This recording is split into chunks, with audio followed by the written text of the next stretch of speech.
Hello everyone, welcome back to your channel. जैसे कि हमने डिसाइड किया था कि हम जीए की क्लासेस स्टार्ट करेंगे अपने यूट्यूब चैनल पे, लेकिन आज में मुझे कुछ ऐसा मिला है कि मुझे नहीं लग रहा मुझे क्लासेस स्टार्ट करने की ज़रूरत पड़ेगी, लेकिन हम करेंगे।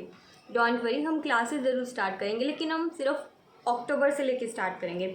जो पहले के महीने हैं ना, जो जून, मई, जुलाई, अगस्त, सितंबर, ये महीने हम अपनी क्लासेस में इंक्लूड नहीं करेंगे। हाँ, अगर आप लोग बोलोगे कि आपको रिवीजन करना है तो हम एज अ रिवीजन कर लेंगे। वो एक दिन या 2 दिन हम लाइव आके एक पॉइंट को दूसरे पॉइंट से कनेक्ट करते हुए 1-2 दिन रिवीजन कर लेंगे सिर्फ, ठीक है। वो हम लास्ट में करेंगे। रिवीजन करना होगा आपको तो नवंबर के टाइम पे करेंगे, ठीक है। बाकी क्लासेस जो हैं आपको वो अक्टूबर से मिलेंगी, मतलब अक्टूबर महीने से मिलेंगी। जो मैंने आपको बताया था ना कि हम जैसे बैंक की अलग से, स्टेट वाइज अलग से, ऐसे ही जैसे मैं अपने नोट्स बना रही थी ना, वैसे ही सेम टू सेम मुझे पीडीएफ मिल गई है। जिन सर से मैं पढ़ती हूँ, आशीष गौतम सर, उन्होंने एक पीडीएफ प्रोवाइड की जिसमें मई से लेके अक्टूबर के तो सिर्फ 2-4 दिन का ही इंक्लूड है, तो अक्टूबर को मैं इंक्लूड नहीं करी। मई से लेके सितंबर तक की सारी न्यूज़ कवर है और बिल्कुल टॉपिक वाइज है, जैसा हम सोच रहे थे ना बिल्कुल वैसे ही। तो अक्टूबर के बाद की सर प्रोवाइड नहीं करेंगे ऐसे पीडीएफ, इसलिए हम अक्टूबर के बाद से मैं अपने नोट्स अच्छे से प्रिपेयर कर लूँगी। तो अक्टूबर से जो न्यूज़ स्टार्ट हुई है ना, वो हम अपने यूट्यूब चैनल पे कर लेंगे। बाकी जो है मैं आपको पीडीएफ प्रोवाइड कर दूँगी। लेकिन अगर आप फिर भी बोलेंगे कि नहीं हमें तो आपके नोट्स चाहिए, तो मैं बना भी दूँगी, लेकिन वो वेस्टेज ऑफ टाइम मुझे लग रहा है, क्योंकि अब अगर हमारे पास सब कुछ कंपेल करके हमें मिल ही गया है तो हमें अलग से उसकी नोट्स बनाने की क्या ज़रूरत है, ठीक है। तो इसीलिए मुझे आपके साथ सिर्फ यही शेयर करना था कि हम अक्टूबर से अपनी क्लासेस करेंगे। मतलब अक्टूबर मंथ से उस अक्टूबर, नवंबर, दिसंबर, जनवरी, जब तक हमारे बैंक एग्ज़ाम्स ख़त्म नहीं हो जाते आरआरबी पीओ तक के, ठीक है। और मैं आपको एक बार पीडीएफ दिखा देती हूँ कि उस पीडीएफ में क्या क्या है और हमें उसके साथ कैसे टैकल करना है और हम उसको कैसे अच्छे से पढ़ सकते हैं, कैसे ज़्यादा से ज़्यादा उसको यूटिलाइज़ कर सकते हैं, ठीक है। मैं आपको एक बार पीडीएफ दिखा देती हूँ। ये देखिए, ये वो पीडीएफ है जिसकी मैं बात कर रही थी। ये जो है हमारा मई से लेके सितंबर तक का है। अक्टूबर की 2-4 न्यूज़ मिल जाएंगी, लेकिन ज़्यादातर जो है मई से सितंबर तक की सारी न्यूज़ मिलेंगी आपको, ठीक है। जैसे कि अगर आप कोई टॉपिक देखना चाहो, जैसे कि इम्पॉर्टेंट डेज़ 213 पेज नंबर पे है। तो ये देखो, यहाँ से इम्पॉर्टेंट डेज स्टार्ट हो गए, सारे डेज़ के नाम और उनके साथ उनकी थीम, और अगर कुछ इंपॉर्टेंट पॉइंट उसके अलावा बचते हैं तो वो भी सब कुछ मेंशन है। आपको बिल्कुल भी कोई टेंशन लेने की ज़रूरत नहीं है। जैसे नोट्स मैं खुद बनाने वाली थी ना, बिल्कुल सर ने वैसे ही प्रोवाइड कर दिए हैं करिए, और आपको टेंशन लेने की ज़रूरत बिल्कुल भी नहीं है। जितना सर कराते हैं ना वो इनफ होता है। मैं हमेशा सर को ही फॉलो करती हूँ, और जो क्वेश्चन होते हैं ना वो हमेशा बिल्कुल डूएबल ही आते, मतलब कभी कभार ही ऐसा होता है कि डूएबल ना आए, कुछ एक्सेप्शनल केस हो जाते हैं, जैसे पिछली बार एक बार हुआ था। अदरवाइज़ जो है पेपर डूएबल ही आते हैं। एसबीआई पीओ में देखा होगा आपने, जो क्वेश्चन आए थे वो सर ने दिखाया भी है कहाँ कहाँ से आए हैं। और आईबीपीएस पीओ का भी मैंने एग्ज़ाम दिया है, उसमें भी क्वेश्चन डूएबल थे। लेकिन वही बात है कि हमारी कितनी प्रैक्टिस है उस पर डिपेंड करता है। टीचर्स तो करा ही देते हैं, लेकिन हमारे ऊपर डिपेंड करता है कि हमने कितनी अच्छे से प्रैक्टिस की है। तो हमें अपनी प्रैक्टिस को अच्छा करना है। हमें एक बार पढ़ के नहीं छोड़ देना, इनको कम से कम 4-5 बार रिवाइज़ करना है, जब जाके हमें पेपर में याद आएगा कि इसका आंसर हमें क्या मार्क करना है, इसमें हमने क्या पढ़ा था, ठीक है। तो आप इस पीडीएफ को कम से कम 3-4 बार पढ़ लीजिए पूरी को, और उसका रिवीजन करते रहिए। जितनी ज़्यादा बार हो सकता है ना एग्ज़ाम से पहले, उतनी बार रिवाइज़ कर लीजिए। डेली के डेली करंट अफेयर्स को आपको कम से कम 2 घंटे देने हैं। 2 घंटे से कम तो आप बिल्कुल नहीं दे सकते, ठीक है। देखो, जैसे इसमें दे रखा है एग्रीमेंट और एमओयूज़। एग्रीमेंट और एमओयू कितने पेज नंबर पे है? 110, पेज नंबर 110।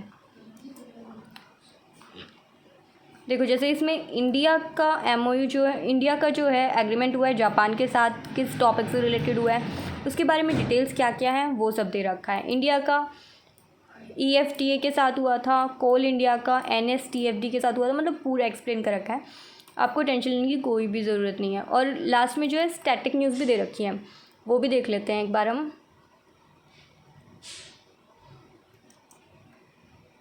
देखो, ये स्टैटिक न्यूज़ दे रखी है, इसमें बड़ी प्रॉब्लम होती है हमें। जैसे कि एशियन क्रिकेट काउंसिल, और ये सारी सिर्फ वही हैं जो करंट में चली हैं। जो पीछे न्यूज़ आई होंगी ना, उनमें जो जो स्टैटिक आया है उसी से रिलेटेड है। जैसे एशियन क्रिकेट काउंसिल हमारा फर्स्ट पेज पे ही है, अगर आप देखोगे तो। इसका हेडक्वार्टर है दुबई यूएई में। एस्टेब्लिश कब हुआ था, इसके बारे में और क्या हम पढ़ सकते हैं, इनकी लीडरशिप किसने की थी, ये सब दे रखा है, ठीक है। ऐसे ही देख सकते हो आप, बहुत सारे दे रखे हैं। मिनिस्ट्री ऑफ आयुष का हेडक्वार्टर है न्यू दिल्ली, इंडिया। ये कब बना था, 2014 में। और इनके कैबिनेट मिनिस्टर कौन है, ये सब दे रखा है, ठीक है। आप इसको एक बार अच्छे से पढ़ लेना और मुझे कमेंट सेक्शन में बताना कि आपको ये पीडीएफ कैसा लगा, ठीक है। ये जो पीडीएफ आपने अभी देखी है ना, इस पीडीएफ को आपको डेली रिवाइज करना है। डेली आपको डिसाइड कर देना है, मतलब 2-3 दिन डिसाइड कर लेने हैं कि सितंबर के जितने भी न्यूज़ है ना, या फिर आप ऐसे कर लीजिए कि या तो आप मंथ वाइज पढ़ लीजिए, जैसे सितंबर की सारी न्यूज़ मुझे 4 दिन में निपटानी है, ऐसे कर लीजिए। या फिर दूसरा तरीका है कि मुझे नेशनल न्यूज़ जितनी भी है इन 5 महीनों की, वो 1 दिन करनी है, मुझे बैंक रिलेटेड 1 दिन करनी है, ऐसे कर लीजिए। आपके पास 2 तरीके, जो सा आपको ज़्यादा बेटर लगे उस तरीके से कर लेना, ठीक है। अभी मैं आपको सिर्फ ये बोलना चाहूँगी कि आप अपनी तैयारी बिल्कुल अच्छे से करिए। अभी बिल्कुल भी कोई रिस्क लेने का टाइम नहीं है। और जो अक्टूबर से स्टार्ट होंगी ना, वो मैं आपको प्रोवाइड कर ही दूँगी डेली बेसिस पे, मतलब डेली नेक्स्ट वीक से स्टार्ट करेंगे हम, ठीक है। तब तक थोड़े नोट्स बन जाएंगे मेरे। और हाँ, और मैं ये भी बोलना चाहूँगी कि ऐसा नहीं है कि क्योंकि सर दोबारा तो पीडीएफ प्रोवाइड करेंगे नहीं, और करें भी ये तो मैं आपके साथ शेयर कर दूँगी, लेकिन तब हम अपनी क्लासेस पे कंटिन्यू रखेंगे। और अगर जैसे सर पीडीएफ शेयर नहीं करते तो हम तो अपनी क्लासेस कंटिन्यू रखेंगे उन क्लासेस में, जैसे कि मैंने आपको बताया अक्टूबर, नवंबर, दिसंबर, जनवरी, क्योंकि फैब में हमारा पेपर लगा हुआ है ना आईआरबी क्लर्क का, तो मतलब इन 4 महीने को हम अच्छे से कवर करेंगे। जो मेन न्यूज़ होती है ना, मैं वही नोट डाउन करूँगी। मतलब मेन ऐसे नहीं है कि मतलब मैं कोई इंपॉर्टेंट न्यूज़ छोड़ दूँगी। हाँ, सिर्फ मैं जो नहीं करती हूँ, जो चीज़ें मैं छोड़ती हूँ, जैसे कि ऑबिचुरी हो गया, उनसे बहुत कम क्वेश्चन आते हैं, कभी कभार ही आते हैं, तो मैं उनको नोट डाउन नहीं करती हूँ। उनको सिर्फ 1-2 बार पढ़ लिया, अगर आएगा भी तो थोड़ा बहुत याद रह जाएगा। अदरवाइज़ अगर एक क्वेश्चन आ भी गया तो उसको आप छोड़ भी दोगे तो ऐसी कोई प्रॉब्लम नहीं है। मीन्स में आपको सारे क्वेश्चन करने भी नहीं होते हैं, ठीक है। तो मैं सिर्फ आपको इतना ही बोलना चाहूँगी, आप अपनी तैयारी इस पीडीएफ से बिल्कुल अच्छे तरीके करिए, और आपको ज़्यादा टेंशन लेने की कोई ज़रूरत नहीं है। आपका मीन्स बहुत अच्छा जाएगा, आपके जीए में जो है बहुत अच्छे स्कोर करके आओगे आप, ठीक है। 20+ स्कोर अगर हमारा जी में आ रहा है ना, तो मोर देन इनफ होता है। मतलब 20 नंबर जी में आना बहुत बड़ी बात होती है। उन्हीं बच्चों के आ सकते हैं जिन्होंने अच्छे से तैयारी की है, तो हमारे उतने नंबर बिल्कुल आएंगे अगर हम अच्छे से तैयारी करेंगे और पेपर डूएबल आएगा। तो हो सकता है जैसे पिछली बार हुआ था एसबीआई क्लर्क की सेकंड शिफ्ट में कि पेपर ही ऐसा आ गया कि कोई बच्चा कुछ कर ही नहीं पा रहा, तो फिर तो कोई भी नहीं कर पाएगा। वो तो एक्सेप्शनल केस है, वो सिर्फ आपके लिए नहीं है, ठीक है। तो आप लोग जो है अपनी तैयारी अच्छे से करते रहिए और मॉक टेस्ट लगाते रहिए, ठीक है। मैं जो मॉक टेस्ट लगाऊंगी उनका मैं आपके साथ शेयर करती रहूँगी कि मेरा कैसा स्कोर चल रहा है, मैं इम्प्रूव कर रही हूँ या नहीं। अभी आप अपनी तैयारी कंटिन्यू रखिए और अच्छे से तैयारी करते रहिए। और अगर आपको कोई भी डाउट हो या आपको कुछ भी सजेशन देना हो तो आप कमेंट सेक्शन में दे सकते हैं, ठीक है। बाकी all the best for your mains exam. आप अच्छे से पढ़िए और बिल्कुल आपका मेंस एग्ज़ाम क्लियर होगा।